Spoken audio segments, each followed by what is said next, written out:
who will tell you you have to do this, this, and this, and I'm going to tell you I don't think you have to do those things. One of them's writing a business plan. Interesting, huh? I'm going to leave time for questions, and here's the really good part. You're welcome to take notes, but if you prefer not to, I'm willing to send this presentation to everyone. So, here's the hook. You're going to go on my email newsletter list, but I am very scintillating and entertaining every month. I only send one a month. Make sure you write neatly, because if I can't read your handwriting, you won't get it. So I'll pass one around on each side, and if you have to use the back, I will get it. So welcome to take notes, but you don't have to. All right, so I'm going to have to walk back and forth until I get my clicking. Let me just introduce myself, and I'm not going to spend a lot of time doing it, and I welcome you to visit my website, which is called boldbusinessworks.com, and read my bio and see my video. But basically, I'm a business coach. I spoke here last year. I'm from Baltimore, and I met Kaya, and she had me at the first inaugural JW Meet, and I got to know a lot of you. And I think that I've been able to put together 2 talks. This one, the afternoon, was about being how to find your ideal client. Based on kind of what I heard you telling me, I am not a traditional Orthodox, I'm Reformed, but I'm Jewish, so I kind of get it. That's a list line, yeah. And I think I did okay dressing when I started. But here's the thing, I have an MBA from Columbia. I've been coaching people who have their own small businesses for about 15 years now, and I get what it takes to be successful. And I also understand the trade-offs. I have myself been working flexible work life because I have a daughter who is just finishing high school. Yay! She's going to Vassar College in the fall, so I can gloat just a little bit. I'm really proud of her. I work a lot with people who are in a service business, so not so much people who have a store or a bakery, but people who are selling their services. Acupuncturists, attorneys, accountants, coaches, consultants, nutritionists, things like that. And I do have also a $500 WordPress website builder. So if in the process of thinking about getting your business going, you need a website, I'm a person who can. I did help a couple people from last year, and I'm happy to help you too. That's all the promo. So this is a slide I feel like I need to put up because starting a business is not for everyone. I could make a big deal about each of these things, but they only gave me 45 minutes, so read them, watch them when you get the thing. But if you need stability and routine, I have to tell you, one of the biggest problems when you have your own business, you wake up in the morning, it's like, what am I supposed to do today? You shouldn't get on your computer and play Words with Friends or call your mother and chat. You should actually get to work. Thank you so much. But it's hard, and if you're a person who needs stability and routine, I'm married to a man who works in the finance world, and he needs to go to a place where there's a reserved parking spot with his name and a cubby with a thing and a phone and a receptionist. Some people like structure, and if that's who you are, identify it right now, because running your own business doesn't have any of that. There's no rule book. You have to be a self-starter. You have to buy your own insurance and save for retirement. It does help if there's another income in your household. And it might require an investment. So I have to assume you're here and you gave your Sunday, which is a precious day, right, with your family, to come here today because you do want to have a business. So I'm not going to belabor this, but to say it's not for everyone. So step 1 of my 6 steps is decide what business are you going to open. And I think that there's everyone has a calling, something they should do because it's really honest and true to them. It's funny, my friend Melissa wave to them, knows me. This is the first time she's seen me do this business thing. She goes, wow, this is like what you're supposed to be doing. This is what Deborah is supposed to be doing. I worked at ABC Radio Networks in New York, and I'd sit in the meeting room and I'd have great ideas, but I was a square peg in a round hole, round peg, whatever they did. I did not fit there. I'd say, well, let's do it this way, or let's try that. Or, that was not my natural place. You have your natural thing that you do, that there's a unique business idea. And if it comes from your passion, they say if it doesn't feel like work, then it's so easy to do it. But make sure there's another piece of it, that there's a market need for what you're doing. If people won't pay you for it, you know what they call that? A hobby. If you want a hobby, great, but if you want a business, someone has to be willing to pay you for what it is that you want to do. And then you need to really get into the head of the potential customers and how they're what criteria they're using to make your buying decision and how what you do is better and different. I'm going to actually use a client example. There's a woman I work with from the JWE, Deborah Samet, who has a business called the Social Learning Institute. She was in the video. And she has this red and green learning system that she offers to help children who are on the behavioral spectrum learn what behaviors are acceptable and what aren't. And right now we're trying to get her beyond just the observant community into, there's kids with these problems in all kinds of communities. So what we needed to make sure we understood is who are the people making decisions about buying systems or looking for learning programs, and how do they make that decision? Do they make it based on referral? Are they doing internet searches? Are they going to conferences? You need to get in the head of who the people are that you think you're going to sell your thing to, and that's how you're going to get them. So this is something I'll talk a lot about in the Ideal Client Workshop this afternoon. But the reason I put it up here in number one is I don't want you to have an idea that's just a cute, clever idea, but no one wants to pay for it. Because if they're not going to pay for it, it's not a business and you shouldn't invest too much energy in it. Make sense? Okay, step number two is doing your research. If they have an idea they want to share that we can play with a little bit, they don't mind being the poster child. Okay. Shoes for toe walkers. You know, a lot of children, I mean, I don't know. Shoes for toe walkers. On their toes. Parents have a hard time getting shoes. And there are shoes for those people. No, there aren't. So your idea is to work with a shoe manufacturer to create shoes that help correct that. Or orthopedic, you know, there's orthopedic shoes, like something about. So it might be like an insert or an orthotic that you put in shoes? Like a high top, you know, it's not a shoe they can't take off and it's going to do something to remind them to keep their feet.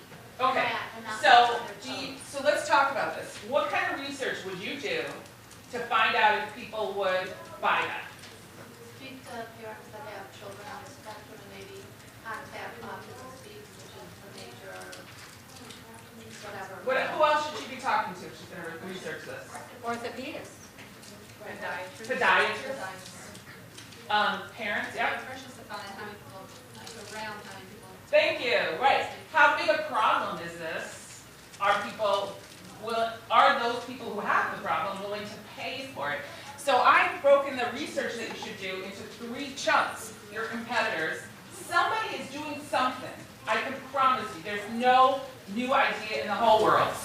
Or people are fixing it themselves. There might be a homemade fix, and if you Google, help my child who's a toe walker, or whatever the words are, somebody's come up with a homemade fix, and they've written a blog post about it, or they've done a YouTube video on it.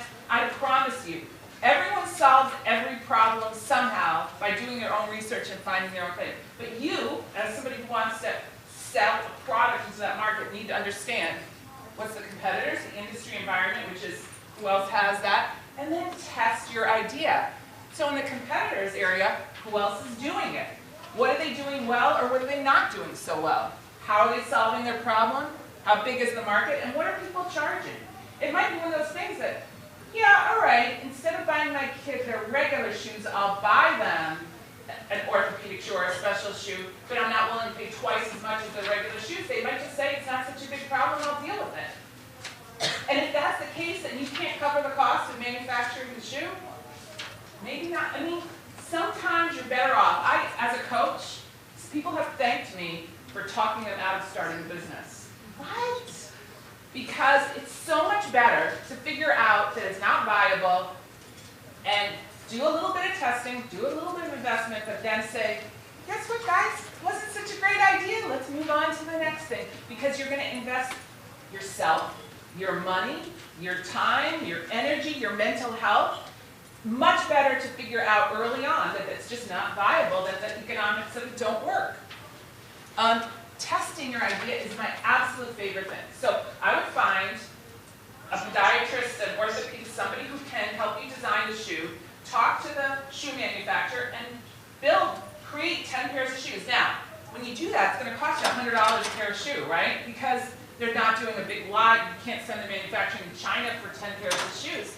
But you'll find out by sending those shoes to people who are in your target market, whether the shoes really helped, what they'd be willing to pay for them, getting their testimonials. finding out that the way you did them, they should have been loafers, not tie-ups. I don't know what you would find out, but so valuable to invest that $1,000 in 10 pairs of shoes that you put on real people's feet before you get yourself so far down the line. I had one client who was a professional organizer, and she had this idea for a new organizational product. It was like an over-the-door plastic hanger thing, and she ordered 2,500 of them in China because she found a deal, and she found out that she manufactured it with a basic design flaw, which is it was too heavy up top. She had too many big pockets up top, and then down below were the little pockets. She thought it would be easier to put like magazines and things at the top, but the thing would droop, so it wasn't useful. Do you want to know how many of them she still has in her garage? 500. Well, she ordered 2,500. I would say there's 2,350 still in her garage. And even though the profit margin on it was going to be great, she sells it for 20, it costs her 4. If they're still in your garage, then it doesn't help anybody. So I would have, if she'd come to me earlier, said, spend the money to create fewer, give them to some clients or sell them to clients at cost, and then see how it does. So I am definitely biased in terms of finding out if it will work early on before you get yourself in too deep. Make sure that you have some uniqueness, and then see if you can do a trial or a pilot project. Does that make sense? Is it getting the wheels spinning for some of you about what you could do to test your idea? Step 3 is run the numbers. If I had a whiteboard thing here, I do lots of these little very sophisticated drawings. There's you, there's what you sell, there's your clients, and there's the money. My favorite example, now I know some of you are probably don't watch TV, but maybe when you were kids, did you ever watch the Lucy show? Yeah. All right, I'm gonna skip ahead. Lucy there's this very famous show where they do salad dressings. Anybody remember this? Aunt Martha's salad dressing. And she and Ethel are in the kitchen making salad dressing, and Ricky comes home and he says, how many have you sold? They did a little TV spot and they sold 1,000. How much does it cost you? Oh, we'll make up for it in volume. I mean, it was costing them $7 to make it, and they were charging $5 or whatever the economics of it were then. It was like they were so enthusiastic about selling salad dressing that they never ran the numbers. So even if you don't write a full-grown business plan, and I'll go back to this, should you write one?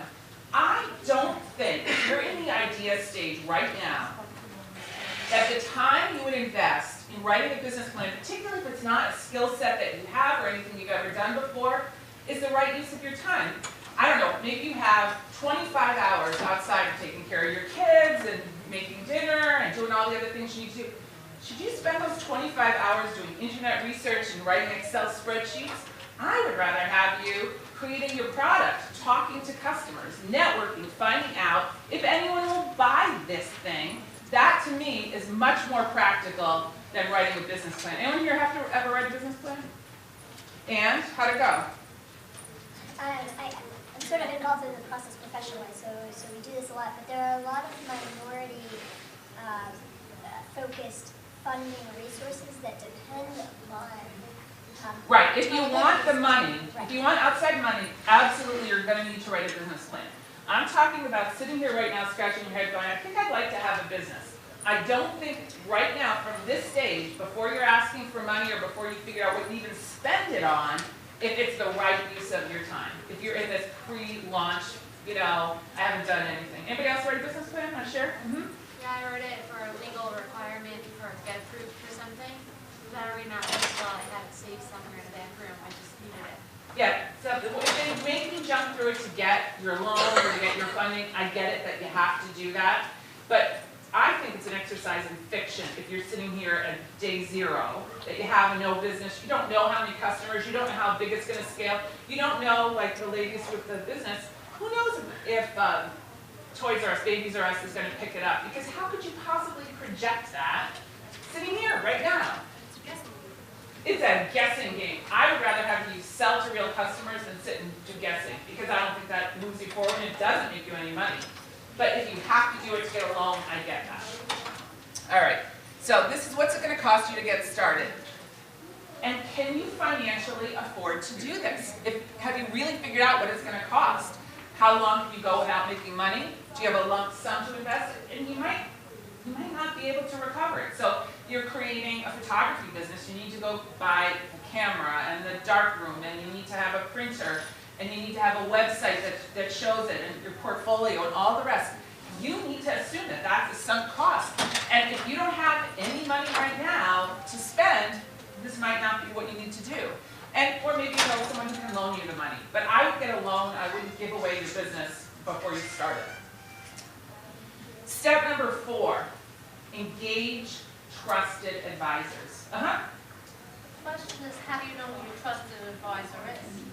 What Uh-huh. happens if you keep telling people and they all say it's a great idea, but the minute you launch it, somebody out there, because she spoke about that in the other room when she spoke, Talia, Tamara, and the problem is that there are big people out there that can crunch you as fast as you start your idea.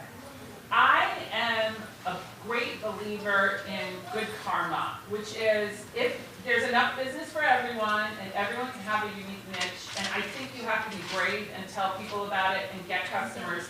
And if people, this is why How do you testing. protect yourself? Well, that's a copyright or a legal issue. I want you to differentiate what you're doing for your business. Is it something you want to do to make money, or is it something that you want to do because you need and you love this thing? Like, I would love to do a rehab at risk kids, blah blah blah. It doesn't make any money. Okay, the rental business that I run, which is like a vacation rental kind of thing, that makes lots of money. So you have to a person has to decide what their goal is. Is it to do their hard? Right, and I will start off by saying, and I probably should have done this in my introductions, I'm not a life coach. I'm not a life coach because I'm really not that nice.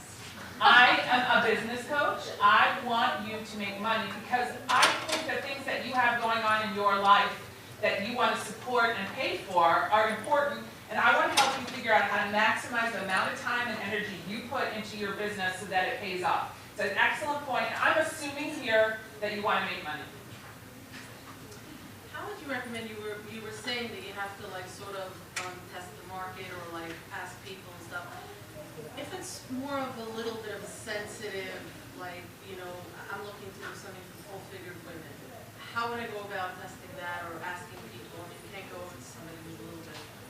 Well, it would depend. Here's the thing. I offer a the Shell station where those women go to get their shells. I think there's a lot of. I was actually recently there, and a full-figured woman came in, and she's like, "Why doesn't anybody make anything? We're being so discriminated Huge against." market. And there's no. It's not even a They didn't make magazine any today, colors. it's a huge All market. right, and here's the thing, ladies. They only gave me 45 minutes. They only gave me 45 minutes. You already made some good connections in this room, so good for you for saying something. I give a 45-minute free coaching call to anyone, and I will share my ideas with you. And if you want to hire me as a coach, great. If you don't, and then you get a lot out of You do 45 it, minutes. obviously, you said you live in Baltimore or something? It's all on the phone. And I'm moving to New York, so. My daughter hasn't graduated high school. So the questions, though, started with the trusted advisors. I say, whenever possible with this, try to get referrals from other people who know people. The thing for me about the JWE last year was that none of you would have known me from a hole in the ground, but I met Faya, got to know Faya, helped her a little bit with the JWE. She put me in front of you, and now I'm a trusted advisor. If you don't believe me, ask the 10 clients I've worked with since last year, and I deliver on what I say I'll do. So get referrals. Ask me what lawyers I worked with. Ask me what bankers, what accountants. I know people. Ask people to get you other people. But this is not like Superman. There's no prize for doing this alone. You don't have to carry that strong whole building in your arms by yourself. You need an attorney. Your family's welfare, future, investments, accounting, assets are at risk if you start a business. Now this might sound really silly, right? Deborah, nobody's going to take your house if you give them bad business advice. This is a very litigious society we live in. And did anybody ever hear the story about the judge who sued the dry cleaners over a pair of lost pants? This is a real story, millions of dollars because he didn't look good at an event or whatever it is. You need to make sure that your business is a separate entity than your personal thing. I'm not a lawyer. I believe that there are lawyers here who can advise you on this stuff, but talk to one. At least you want to have a DBA, which is doing business as, so that you and your family are not liable. Who's going to sue me? I don't know, but I don't want that to be a problem. You need a business license, permits, you need a tax ID. This is basic stuff. You need to pay somebody to do this for you. Your accountant, somebody you should probably talk to. What are the tax implications for your household? And then there's tons of places to get expert advice. So I just listed a few of them. States have economic development offices, SBA, and Chamber of Commerce. They're coaches for one-on-one help. If you're opening something that's very specialized, so I tell this a lot to people who are opening restaurants. Restaurants are by far the worst business in the entire world. More than 80% of restaurants fail in the first 5 years. When you think about what goes into a restaurant, right? You have to have the food, you have to have the staff, you have to pay the rent, and then you have rain like we had Tuesday and Wednesday. How many customers do you think restaurants had on Tuesday and Wednesday? Not much. So they're losing money, and they can watch their inventory in the freezer going bad. Oh, it just kills them. It's a very hard business. If I meet someone who wants to open a restaurant, I tell them, you don't need me, you need a restaurant consultant who's helped launch successful restaurants. So if your business is specialized like that, consider working with somebody who's specialized. I'm also a big fan of mastermind groups or an advisory board. In the same way that Kaya had an advisory board or a steering committee for the JWE, if you can find professionals who will sympathize with you, will understand you, and hold you accountable. So for instance, one of the things you'll find out from being on my email list is I use a system called Constant Contact. You guys have heard of this? It's an email newsletter management system. Well, it costs money. You have to actually pay. But it has the automatic unsubscribe, you can design your newsletters, it looks great. Well, I was being cheap when I first started my business, and I was just sending it out in Outlook, right? Oh, wrong. And my mastermind group are the ones who said, Deborah, don't do that. It's bad business, and you need people who will be truth tellers with you, who will hold you accountable. Where you say, I'm going to create a new video for my website, and then they see that it didn't get up, they go, where's your new video? Because this is very hard work staying on track. If any of you have worked for someone else, the reason there are reviews and meetings and status reports is because it's hard to stay on track when you're on your own. So if you can start a mastermind group or create an advisory board to help you do that, I highly recommend it. Anybody in one of those?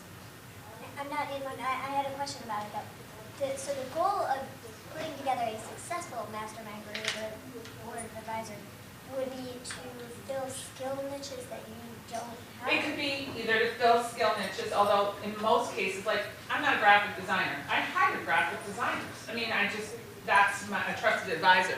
I use a mastermind group for keeping me accountable for my business goals, having, like if I'll create a new book, like I have my Shine Online book, okay? So this is a book that helps people who've never had web marketing get on with web marketing. And it was out of print, and I said, do you think I should print them? I'm going to the JWE, I'll be in front of, and I literally sent them all a note, and they go, of course you should do it. So I did it, but you just sometimes, you need somebody, and I will tell you, I love my husband, wonderful man, the worst business advice in the world, because all he's doing, yes honey, whatever honey, he doesn't really listen to what I say. He doesn't read a press release and go, you shouldn't have used those words. He didn't proofread Shine Online to see if it was up to date for 2014. You need truth tellers and business people, and if you can find non-competitive people, so my mastermind group has people from California where I lived for 8 years, because they're not competing for the same business that I am. So it's really great if you can do that, and we meet on phone and online. Okay, step number 5 is creating the foundations for your business.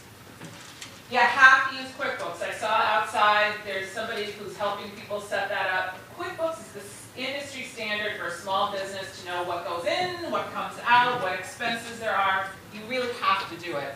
You should open a separate bank account for your business. This is one that people don't think about. You need an insurance agent to help you figure out what business insurance you need. So my company hosts 150 websites. If they all go down, and people get up in arms and want to sue me for that, I want somebody else to be covering that. And you know what, I think I pay $1,000 a year, I have that. So worth it, because if I have interruption of business for 150 clients, it's going to cost me a lot more than $1,000. So an insurance agent is somebody who should be on your list of people to talk to. Here's one, figure out your processes and documents. So whatever your sales process is, you should be writing it down so that it can be replicated.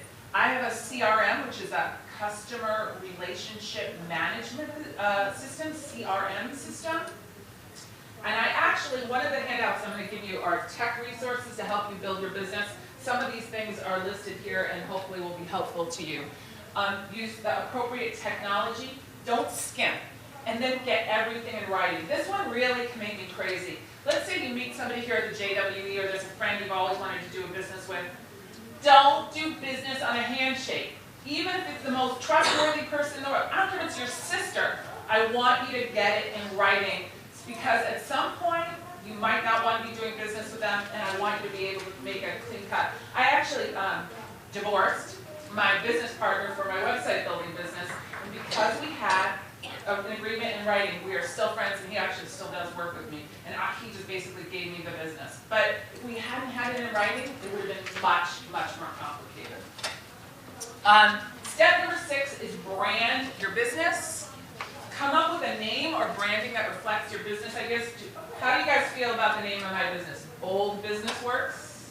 I think that's pretty good. It took me a while to get to it. I actually changed the name a couple of times. But to me, that branded me pretty accurately, partially because I think you have to be bold to be in business, and that's my message as well. So make sure you can get the URL. URL stands for Uniform Resource Locator. It's your domain name. It's my www.boldbusinessworks.com.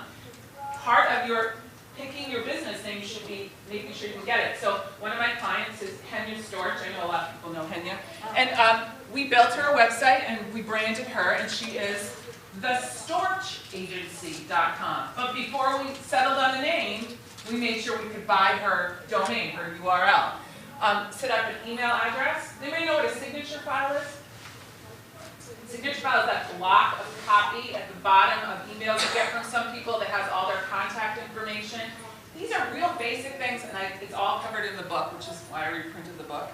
Make sure you have clear messaging. There's so much to talk about marketing, and I know there are other speakers talking about marketing. This is just baby steps.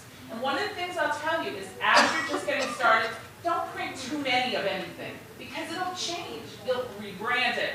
You'll get a new URL. You'll get a virtual phone number. Something will change. And again, it's like the 2,500 containers in the garage. I don't want you to overcommit so that you feel like you have to do it. Really, you got a pretty card and the things are scratched out. Just go print new ones. They're not expensive. I like logos. Henya worked with a gal, Toby, and created this one. It's very simple, sort of just mostly type, connect to success. It works really well, but it brings you up a notch in terms of professionalism for just being yourself. This is just the beginning. This is the baby steps of starting marketing without the stuff about finding clients and selling and pricing and packaging and all the rest. But this is how you get yourself out of just sitting in the idea stage and actually make it work. And then you need to find the customers. Make sure you can sell. This is on my other handout, which are the 10 things I wish I knew before I started my business, which is sort of a bonus handout that I'm going to give you. And one of them is, you are your #1 salesperson. You have to believe heart and soul in what you're doing, and also be able to deal with the naysayers, because they're out there. They're going to tell you, not a good idea. You shouldn't do this. If you've done this testing, you've made sure that there are customers, and you're out there, you have to believe, because it's going to conquer all. I'm sure you heard some of that with the baby ladies. You're going to hear it time and again with entrepreneurs. I had to believe in myself, even if no one else did. Because if you don't, no one will. Here's my don'ts. Don't rent an office or a store yet, unless you have a business that requires a storefront to do what you're doing. Almost everyone can start small by doing it from home, from a corner of their bedroom on a laptop at Starbucks. I don't care what it is. I have seen more people tell me 6 months or a year in, what did I rent an office for? Now, I know if you have 4 screaming children at home, that it's hard to focus. Carve out your space. I knew one person, this is a true story, in Brooklyn. The office was in the basement of the brownstone, and he used to put on his coat and jacket and umbrella and everything, and leave, say goodbye to his children, and walk downstairs and go into the downstairs office. It was the only way for his kids to not know he was home.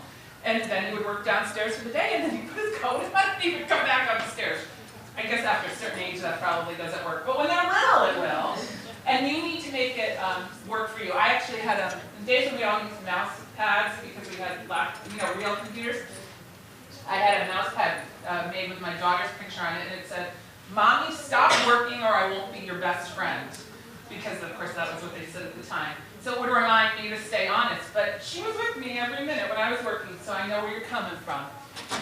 Don't order huge amounts of inventory or advertising material. Don't overspend on marketing. You don't need a full-page ad in a magazine. You don't need to do a fancy video commercial. Get your feet wet. Find out if people will pay for it first. And here's the other one. Don't keep it a secret. How can people help the lady with the extra large thing if she doesn't mention it and then have 4 people come up to her? Keeping it a secret is not going to serve you well. I don't think most of us have patentable ideas that need, a patent attorney to protect our intellectual property. You got to tell people what you're doing so that they can tell other people and then tell other people, and that's how you can get business. So I do have these handouts because I'm supposed to stay on time. The tech tools to run your business and 10 things I wish I knew before I started my business. The ideal client worksheet I have to save for the second session, but if you aren't there and you want to get it from me, you can come by. There's actually one of those. Remember, I'm willing to send you this presentation. I have some free offers, the trial website and the coaching exploration call, which is 45 minutes of my brain to help you with whatever you are, and then I did bring those Shine Online books. So I tried to keep it so I have time to do questions.